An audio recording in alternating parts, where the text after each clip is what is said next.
Okay, so as we said, the stuff we did last time with the grip, a couple of years ago, was brilliant. Okay, you're holding the club now in a really nice neutral grip, club face is coming back pretty square every time.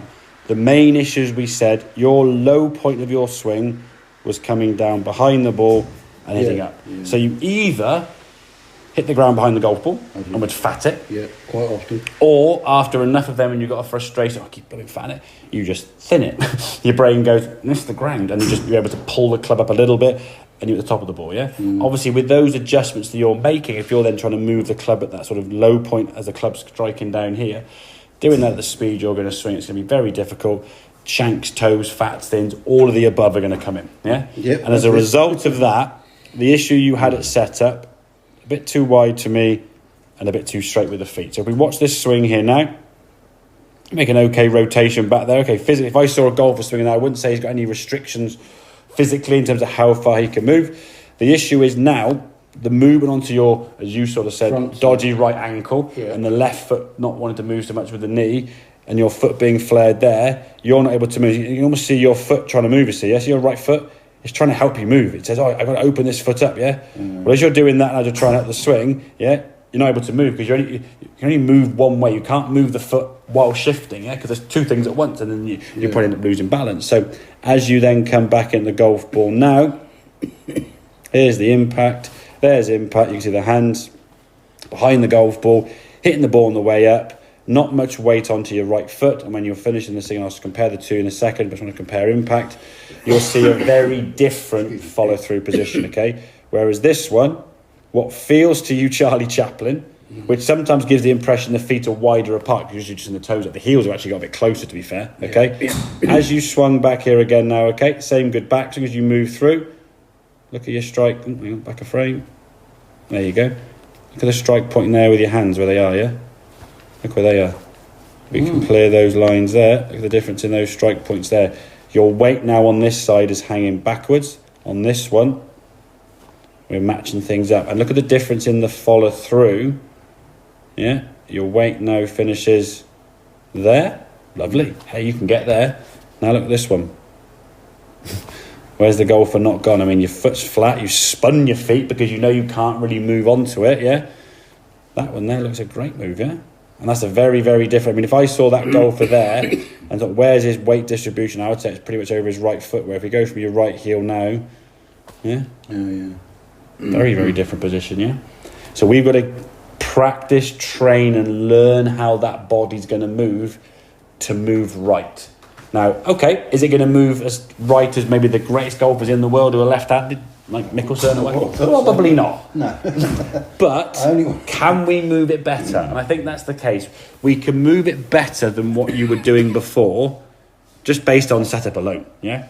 Before any exercise or any sort of stretching or movements that we sort of showed there, you can move the body better just by getting away from having your feet straight. Just flare the feet a little bit. That will give you some mobility now. Straight away, without any exercising whatsoever, you're going to increase your range of motion, okay? Right, I think I've got that. Yeah? With the driver, yeah, you're supposed to have your head further back and hit on the up, aren't you? Well, we hit on the up because... The tee. Yeah, if we think about this now, if I draw a green line here from the centre of you, roughly... That's the golf ball. That golfer there, I would say, with that hand position, head position, you're hitting down the golf ball, yeah? Now, if I move the ball position here, where the driver's going to be, and we do this, yeah? Close enough, yeah? That head position now is behind the ball.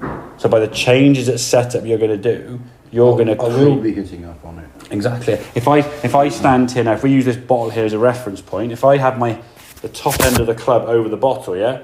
That club now, if we stop at impact, is hitting down on it. If I now move the bottle here and do the same swing, yeah, when I stop there, the angle of that club is slightly more on the way up. So a lot of times with the driver, the ball position, your body position and setup will create the upward angle. It's not us leaning back to try to hit up on it through the swing, because now you're not really putting your weight towards target, are you?